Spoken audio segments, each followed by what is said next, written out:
Rabbi इश्रह ली सदरी वयस्सिर ली अमरी वहलुल उक़दतम मिन लिसानी यफ़क़हू क़ौली rabbi ज़िदनी इल्मा सुब्हानका ला इल्म लना इल्ला मा अल्लमतना इन्नका अंतल अलीमुल हकीम।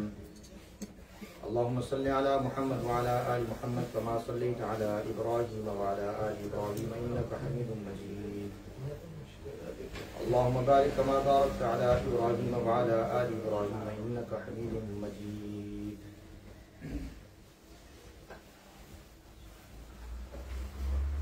मेरा जहन दिमाग दूसरी तरफ चल रहा था कि मैं कोई और मौजू इस जुमे में बयान करूंगा। रमज़ान मुबारक का महीना भी आ रहा है, रजब का महीना भी अब शुरू होने वाला है, शाबान है। उमूमन इन दिनों में यही मौज़ूआत का इंतखाब किया जाता है, लेकिन इत्तेफाक से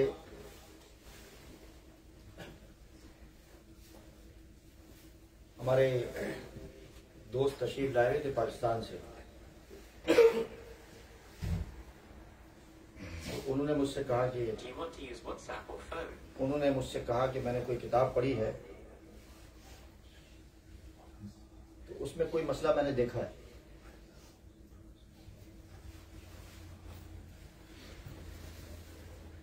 वो हज़रत थानवी रहमतुल्लाह अलैह की किताब और खुतबात है।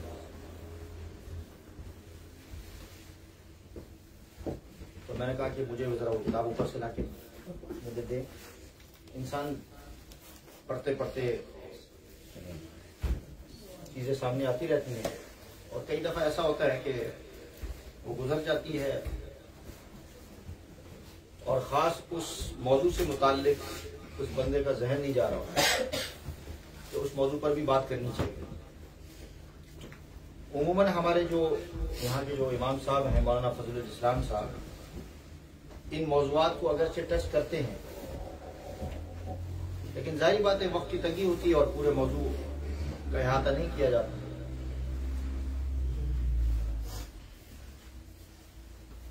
जो मौजूआत हैं उन मौजूआत को बयान करने से पहले लखनऊ का एक वाकया मैं सुनाना चाहता हूँ। उमूमन जो लखनऊ के लोग होते हैं बड़े नाजुक मिजाज लोग होते हैं और बड़े नफीस लोग होते हैं, अच्छे लोग होते हैं।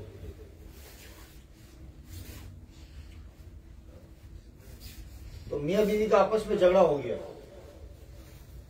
लड़ाई हो गई, आपस में बातचीत हो गई है। मियां साहब थोड़े से बुजुर्ग सिफत इंसान थे,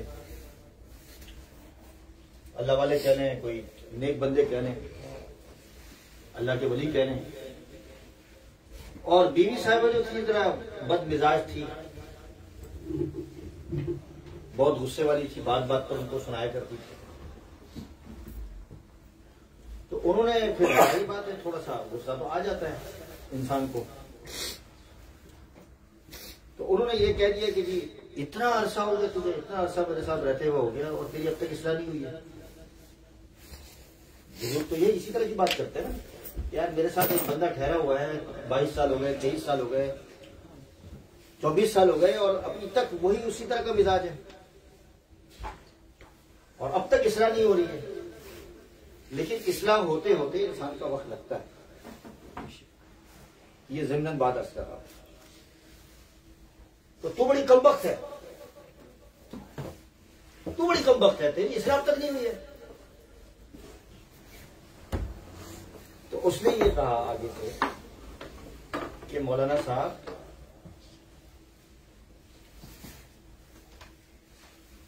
मैं कमबख्त नहीं हूं बल्कि कमबख्त आप हैं। आप देखें कि आगे से जवाब उसका बड़ा जबरदस्त उसका जवाब है। कमबख्त आप हैं इसलिए कि मेरे तो वारे न्यारे हो गए, मुझे आप जैसा मौलवी और अच्छा बुजुर्ग इंसान मिल गया। बीवी भी बीवी होती है, मुझे तो आप जैसा ऐसा इंसान मिल गया कि मेरे तो वारे न्यारे हो गए। मजे मजे कि अल्लाह का वली मेरे घर के अंदर बैठा हुआ है, लेकिन आप कमबख्त थे कि मुझ जैसी बंदी आपको मिली है कि जो बदमिजाज है।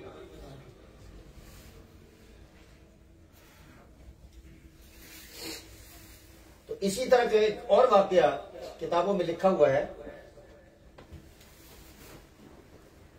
कि मौलाना साहब तो बड़े खूबसूरत थे, बड़े खूबसूरत, उनको खूबसूरती थी, नाज था उनको, और बीवी साहब थोड़ी सी बेचारी को खूबसूरती इतनी नहीं थी, बल्कि थी नहीं, लेकिन बड़ी बदमिजाज थी, वही डांट डपट हर वक्त कड़वी कड़वी बातें करना। तो लोग कहते हैं कि क्या मौलवी साहब ये क्या आपने घर का ये चक्कर लगा के रखा हुआ है कि हर वक्त जो है वो आपके घर से आवाजें आती रहती है और आप सुनते रहते हो और फिर आके हमें जुम्मे में आप बयान करते हो, खुतबा सुनाते हो, ये क्या चक्कर है? छोड़ो यार, दवा करो उसको। तो उन्होंने कहा कि शायद ऐसे ही लगता है कि मुझसे कोई गुनाह हो गया है तो मुझे ऐसी औरत मिल गई, मुझसे कोई गुनाह हो गया है तो मुझे ऐसी औरत मिल गई है, और शायद उसकी नेकी और मुझ जैसा मर्द मिल गया उसको। तो मैं इस वजह से मैं इसको छोड़ना नहीं चाहता, मैं इस वजह से क्या इस औरत को तलाक नहीं देना चाहता, इस औरत से अलग नहीं होना चाहता, इस औरत को अलग नहीं करना चाहता,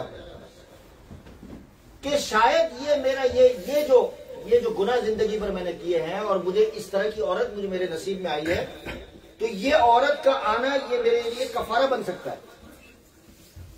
क्या बन सकता है? मेरे लिए कफारा बन सकता है कि इस तरह की औरत मेरे उसमें नसीब में आई है और उसकी नेकियों में इजाफा होगा। तो मेरे मोहतरम बुजुर्गों, दोस्तों, अर्ज ये है कि अगर हम तहम्मुल बर्दाश्त अगर नहीं कर सकते और हमारे ये गुस्सा काबू में नहीं आता, तो कम से कम इतना सोच लें कि अगर जिंदगी के अंदर आपकी रफीक हयात आपको ऐसी मिल गई है कि जो हर वक्त आपको ताने देती रहती है, हर वक्त आपको ताने देती है, हर वक्त आपको सुनाती रहती है, यानी उसकी कोई बात सीधी नहीं होती, तो आप कम से कम इतना सोच लें कि भाई आपको क्या आपकी जिंदगी के अंदर अगर कोई कमी पेशी हुई है तो अल्लाह तबारक व तआला इस औरत की बरकत से आपकी नेकियों में इजाफा करेगा। यानी आप ये सोचें, ये जो तलाक का जो रेशो है और ये जो बदमिजाजी और बर्दाश्त और ये लड़ाई झगड़े फसाद जो घर के अंदर हो रहे हैं, अगर इतनी गहरी सोच जो हमारे बुजुर्गों ने दी है तो घर आपका जन्नत बन जाएगा, लड़ाई झगड़े खत्म हो जाएंगे, बिल्कुल सुकून की नींद सोएंगे आप। यानी इस तरह की सोच, मुझे बताएंगे हमने कभी इस तरह की सोच और इस तरह के जाविये से हमने कभी सोचा है कि देखो यार अल्लाह ताला इस पर क्या अजर दे रहा है? बीवी को तलाक हरगिज़ नहीं देना, सारी जिंदगी इसी तरह गुजार देना है कि भाई चलो जी, इल्ला ये कि अगर वो बीवी आपके साथ रहना नहीं चाहती। बहुत सारी बीवियां ऐसी होती हैं कि जो छोड़ना भी नहीं चाहती और आपको सुनाना भी चाहती है, ऐसी भी होती है। और दुनिया की कोई बीवी ऐसी नहीं मिलेगी मेरे भाइयों बुजुर्गों दोस्तों। आप अगर कहते हैं ना आसमान से तारे भी तोड़ के ले आएंगे तो दुनिया की कोई बीवी, नबी करीम सल्लल्लाहु अलैहि वसल्लम की हदीसों में आता है कि वो आपसे वो कभी भी ऐसे नहीं होगी कि वो इस तरह की कहेगी कि मैं खुश हो गई हूं। हाँ जी, दुनिया की कोई बीवी आपको ऐसी नहीं मिल सकती कि आप उसके लिए आसमान से सितारे भी तोड़ के लाए। वक्ती तौर पर तो खुशी हो जाएगी, लेकिन आपको हमेशा कुछ ना कुछ सुनना पड़ेगा। इस बात के लिए तैयार रहा करें। हाँ, अभी इसकी शादी होने वाली, उसकी शादी होने वाली, तो लोग परेशान हो। भाई मैं आपको परेशान नहीं करना चाहता, मैं आपको आपकी जिंदगी को प्रोटेक्ट और आपकी जिंदगी को महफूज बनाना चाहता हूं कि ताकि एक जो माशरत है हमारी और हमारी जो लाइफ है वो ऐसी चले कि जिसके अंदर कोई अमन और चैन और सुकून बरकरार रहे। ये बातें हमसे नहीं की जाती क्योंकि हमने मुताला नहीं किया होता किताबों का, बुजुर्गों की किताबों का मुताला नहीं किया होता। हमारे हजरत मदर जाना रहमतुल्लाह अलैह, आपने सुना होगा, सब सारे बुजुर्ग वो वलियों के वली थे, अल्लाह वाले थे, बुजुर्ग थे,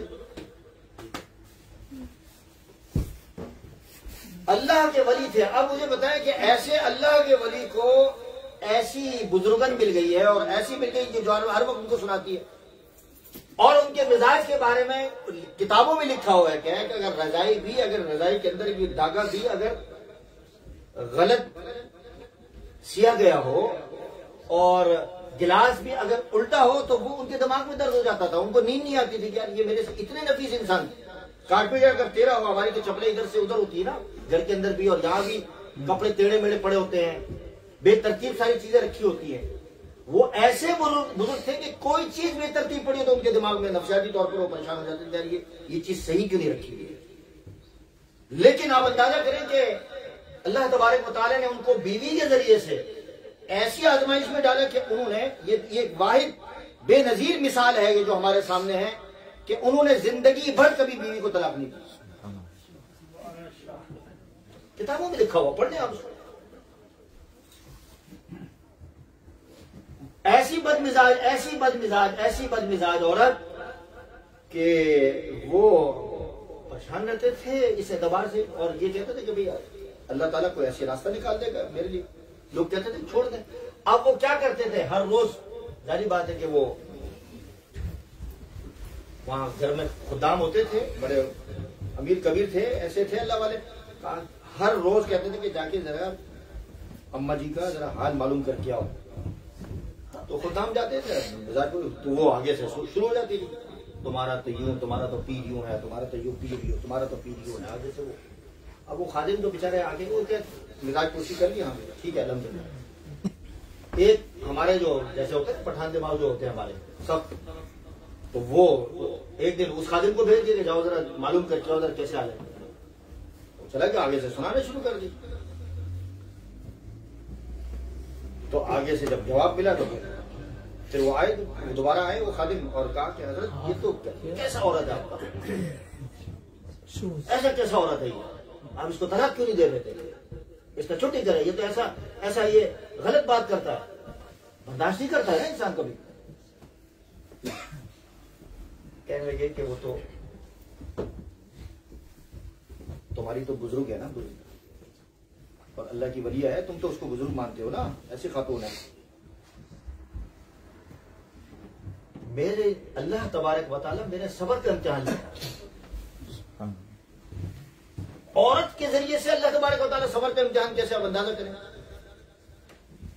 आप अंदाजा करें कि औरत के जरिए से भी अल्लाह तबारक व तआला किसी चीज से भी, ये जो सब्र है ये अल्लाह पाक किसी तरीके से भी आजमा सकता है, कभी माल देकर, कभी बीवी देकर, कभी बीवी नहीं देता कभी किसी को, और कभी किसी को माल देता है, कभी किसी को औलाद देता है, कभी किसी को लड़की देता है, कभी किसी को लड़का देता है, कभी किसी को कुछ नहीं देता। अब ये दुनिया के अंदर, अब अफ्रीका के मुल्कों के अंदर देखें, उनके पास सब कुछ होने के बावजूद, मैंने जैसे कहा आपको, दुनिया के सारे खजाने उनके पास मैंने देखे हैं, हर चीज अल्लाह तबारक व तआला ने दी है, लेकिन बेचारे गरीब हैं। हमारे हाथ में कॉपर उनके पास, सोना उनके पास, आप उनके पास ये जो आप जो मोतियां पहनते हैं, ये सब डायमंड उनके पास, सब कुछ उनके खजाने उनके पास मौजूद है, लेकिन क्या है, बेचारा गरीब है। दुनिया की कोई ताकत है कि वो उनको सारों को, सबको एक साथ अमीर कर सकते, नहीं, दुनिया की कोई ताकत ऐसी नहीं है।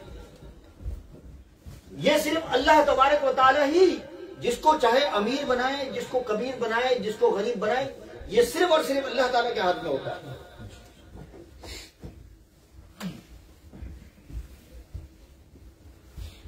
तो खुलासा कलाम ये है, उमूमन हमारे यहाँ होता ही है, अक्सर हम मुझ समेत सबके यहाँ होता है कि हमारे यहाँ सबसे पहला सवाल घर पे घुसने के बाद ये होता है, खावानू हूँ तैयार से, खावानू रेडी से, खाना तैयार है, कपड़े धो लिए, ये हो गया, वो हो गया, फलाना हो गया।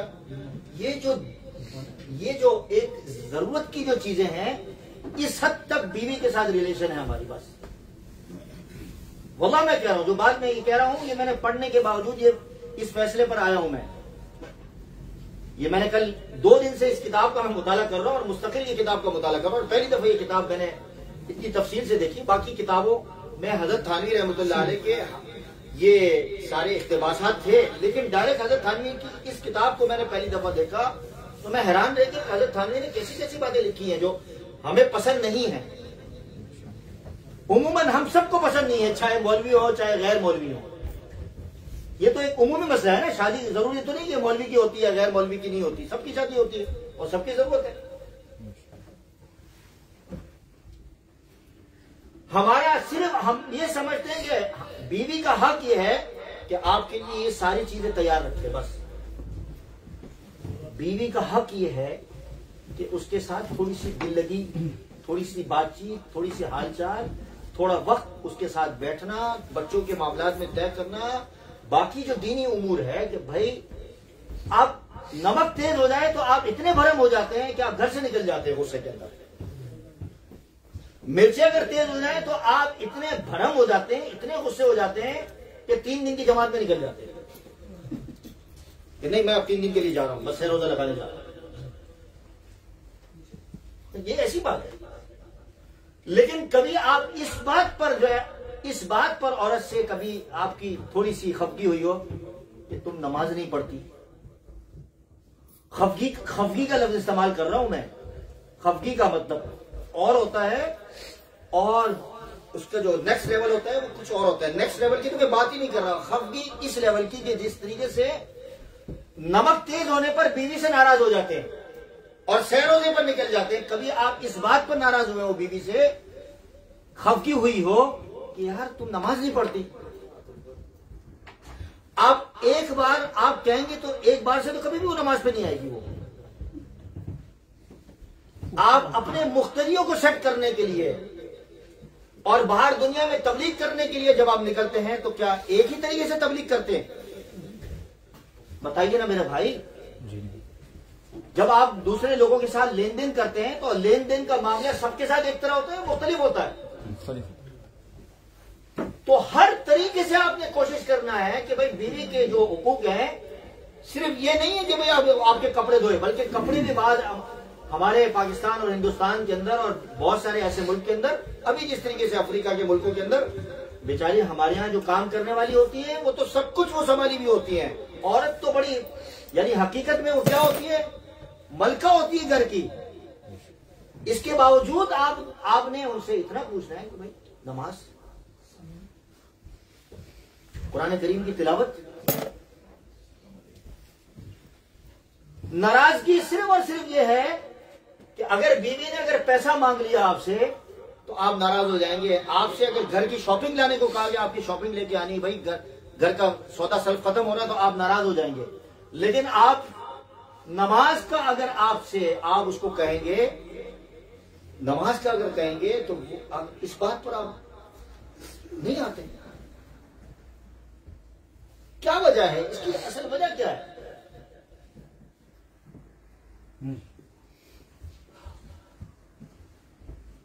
तो औरत के साथ इस तरीके से रहना है।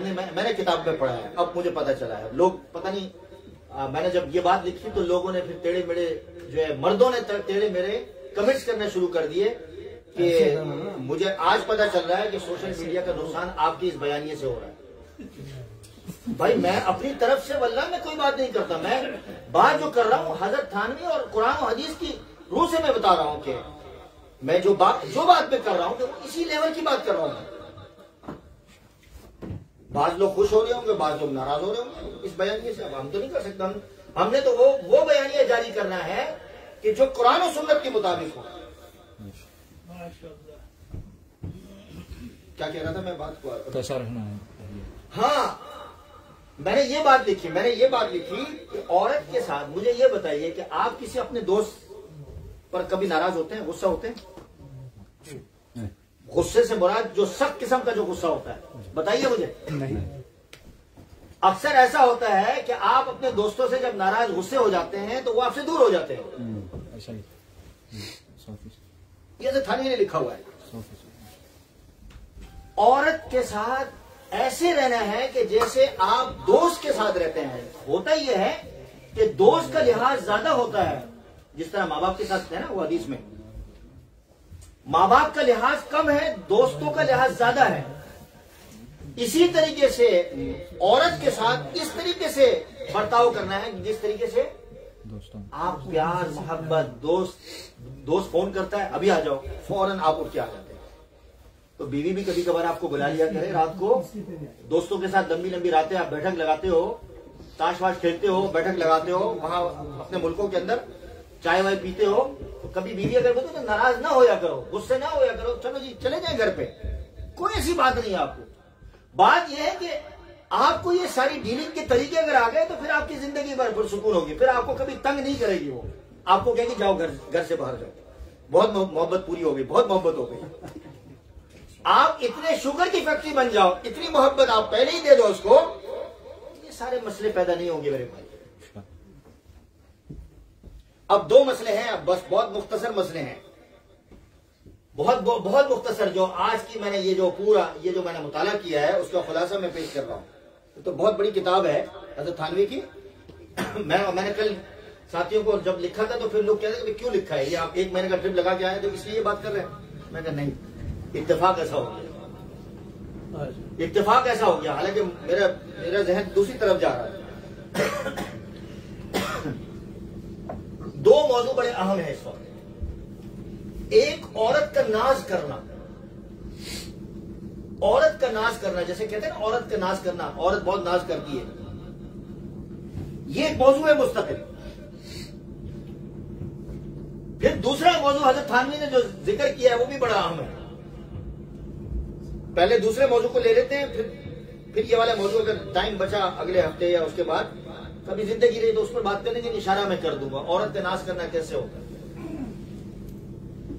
दूसरा मौजू बड़ा अहम है और आप सबके लिए बड़ा अहम है और हैरान, दिल को दहला देने वाला बड़ा मौजू, अजीब किस्म का मौजू कि भाई अगर किसी के यहां किसी ने शादी की है और उसके यहां औलाद नहीं होती, किसी ने शादी की है उसके यहां औलाद नहीं होती, 1 साल 2 साल 3 साल, अब लोग ताने देना शुरू कर देते हैं। अच्छा, बाज जो खवातीन के अंदर, मस्तूरात के अंदर, हमारी बीवियों के अंदर बाज ऐसी चीजें हैं, अल्लाह तबारक व तआला ने सिर्फ ये इंसानों की बात करें कि बाज ऐसी जो खामियां खताएं ऐसी होती हैं कि जो गैर इख्तियारी होती है, इंसान के बस में नहीं होता। और औरत का मकाम अल्लाह तबारक व तआला, मैं यही सोच रहे थे, अल्लाह तबारक व तआला ने औरत का मकाम तो बहुत ही बुलंद किया हुआ है कि कायनात में इस तरह का मकाम दीन मोहम्मदी में जिस तरीके से अता फरमाया है, लेकिन अल्लाह तबारक व तआला ने देखे कि इस मकाम और मर्तबा का लिहाज इस तरह रखा कि औरत की सारी जिम्मेदारियां जो दी हैं वो घर की जिम्मेदारियां दी हैं। और इस पर यह देखें कि उसको एक घर का एक शहजादी बनाया है, मलका बनाया है। और इसमें देखें कि बाज़ मखसूस अय्याम के अंदर अल्लाह तबारक व तआला देखें कि भाई अब नमाज का वक्त है, रोजे का वक्त है। अब वो आप मसला समझते आप, यानी मर्द के अंदर ये नहीं रखा। आप इसको जरा सोचें कि औरत की जो जिम्मेदारी है वो इतनी हाई लेवल की है, उसका स्टेटस इतना ज्यादा है, मैं अपनी तरफ से नहीं बढ़ा रहा, और इसका सबूत कुरान में हदीस में सब मौजूद है। और जिस लेवल का अल्लाह तबारक व तआला ने औरत को जो मकाम दिया है, उस मकाम को अगर हम सामने रखें तो ये जगह खत्म हो जाएगी।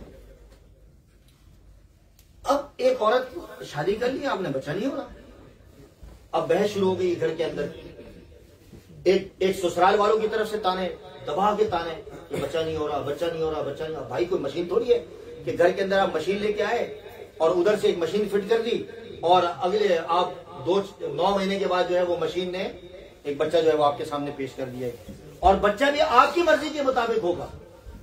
जिस तरीके से आप खिलौने, एक गुड़िया लेके आते हैं या एक क्या लेके आते हैं, उसके साथ कोई दूसरा लेके आते हैं, तो आपकी मर्जी के मुताबिक वो चीज होनी चाहिए, अल्लाह ताला की मर्जी नहीं चाहिए इसमें। नाउज़ बिल्लाह, लड़का होगा, लड़का ही चाहिए, लड़की नहीं चाहिए। अगर लड़का मिला तो लड़की क्यों नहीं आ रही भाई, फिर मशीन लेके आओ। मेरे मोहतरम बुजुर्ग दोस्तों, हमारे अकाबिर ने, उलमा ने जो बातें कही है ना, वो 100% कुरान करीम के ऐन मुताबिक। कुरान करीम ने क्या कहा, कुरान करीम ने क्या कहा, कुरान करीम के अल्फाज क्या है, इन खिफ्तुम अल्ला तादिलू फवाहिदा। अब भाई दुनिया के अंदर एक ही बंदा हो सकता है कि जो 4 शादियां कर सकता है, जो लोगों के सामने बयान कर सकता है, हर कोई नहीं हो सकता, या 2-4 इस तरह के और हो सकते हैं। हज़रत थानवी ने ये बात लिखी है कि मैंने बहुत सारे ऐसे मौलवियों को देखा है, मैं खुद दिखाता हूं, किताब दिखा दूंगा आपको, कि जिन्होंने 4-4 शादियां की हुई हैं, 3-3 शादियां की हुई हैं, 2-2 शादियां की हुई हैं, वो एतदाल नहीं बरत रहे और रोज उनकी शिकायतें आ रही हैं मेरे पास। आजकल तो मेरे मोहतरम बुजुर्गों तो एक फैशन बन चुका है कि भाई आप देखें ना टीवी के जो एंकर्स हैं हमारे पास और बाज जो फनकार हैं वो भी इस चीज को इस तरह प्रमोट कर रहे हैं कि जैसे इसमें कोई मसला ही नहीं है। अंदर का हाल तो मुर्दा ही जानता है कि भाई क्या सूरत हाल चल रही है। और बाज लोग जैसे मैंने कहा कि वो बगैर जो अक़्द निकाह की जो मजलिस होती है उसको उस पर पर्दा डालकर खुफिया तौर पर सारे मामला तय करके जो है वो ना माँ बाप को पता ना कुछ पता, शादी हो जाती है। उसके नुकसान वो हमारे मैंने सवाल किया था, उन्होंने बताया था उस सवाल के जवाब। तो जो जुमला मैं बताना चाह रहा हूं, टाइम हो गया, 2 मिनट बाकी है। हजरत थानवी ने लिखा है कि अगर कोई शख्स ये समझे, ये सोचे कि पहली औरत से औलाद नहीं होती, अगर औलाद नहीं होती और इस बेस पर अगर दूसरी औरत लेके आए तो ये ठीक नहीं है चीज।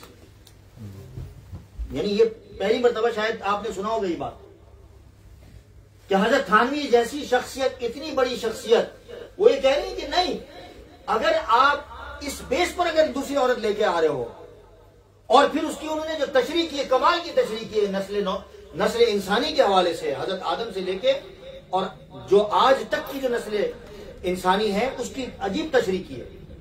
वो मैं आपके सामने बयान करूंगा, आपको वो समझ में नहीं आएगी। वो अगर आप पढ़ेंगे फिर भी आपको समझ में नहीं आएगी। उसकी बहुत तशरीह, आपको बहुत बारीकी से आपको पढ़ना पड़ेगा उसको। अब अल्लाह तबारक व तआला मिसाल के तौर पर अगर आप दूसरी औरत लेके आ जाते हैं इस बेस पर कि भाई पहली औरत से क्या औलाद नहीं हो रही और 2 महीने के बाद, शादी के बाद अगर हो ऐसा हो सकता है कि वही औरत जिसको आप समझ रहे थे कि शादी के बाद उसके यहाँ औलाद नहीं हो रही, उसके यहाँ औलाद हो जाए तो फिर क्या करेंगे मुझे बताइए। उसका हक तो मारा क्या? आपने उसे उसको मना लिया कि जी मैं तो इसलिए कर रहा हूं कि भाई क्या। बहरहाल ये सारी बातें हैं और इसके अंदर फिर जो हिकमतें अल्लाह तबारक व तआला ने रखी हैं वो अलग हिकमतें हैं कि किसी यहाँ औलाद होती है, किसी के यहाँ नहीं होती। और फिर औरत की नाज के मुतालिक जो कुरान और हदीस के अंदर नबी अकरम सल्लल्लाहु अलैहि वसल्लम ने जो नाज को यानी नाज वाला जो मामला किया, उनके साथ जो दिल लगी वाला जो मामला किया अज़वाज मुतहरात के साथ, वो पढ़ने के लायक थे कुरान और हदीस के। आप उसको पढ़ें, आपकी जिंदगी पुरसुकून हो जाएगी और ये लड़ाई झगड़े खत्म हो जाएंगे। अल्लाह तबारक व तआला सबकी जिंदगियों को खुशगवार बनाए, आसानी वाला फरमाए, इत्तेफाक व इत्तेहाद वाला फरमाए और लड़ाई झगड़े से पाक वाली जिंदगी नसीब फरमाए। 2-3 ऐलान है इस वक्त। एक तो हमारे हाजी सुलेमान साहब जो हमारे, मैंने जैसे बताया था कि हमारे अब्बू के दादा के शागिर्द जो हाफिज थे, अभी पिछले हफ्ते कराची के अंदर उनका इंतकाल हो गया है। अल्लाह तबारक व तआला उनकी मग़फ़िरत फरमाए। और भाई हाजी अब्दुल वहाब साहब जो रायबंद के बड़े बुजुर्गों में था, आलमी बुजुर्गों में शुमार होता था, उनके खासुल खास खादिम, इतनी ज्यादा उम्र नहीं थी और बहुत मुदब्बिर और बहुत इल्मी शख्सियत और आलिम बाअमल मौलाना फहीम साहब रहमतुल्लाह अलैह, वो भी अल्लाह को प्यारे हो गए। उनके लिए दुआ फरमाए, अल्लाह तबारक व तआला उनकी बाल बाल मग़फ़िरत फरमाए और जितने भी लोग इंतकाल करके सबकी मग़फ़िरत की दुआ फरमाए। अल्हम्दुलिल्लाह रब्बिल आलमीन।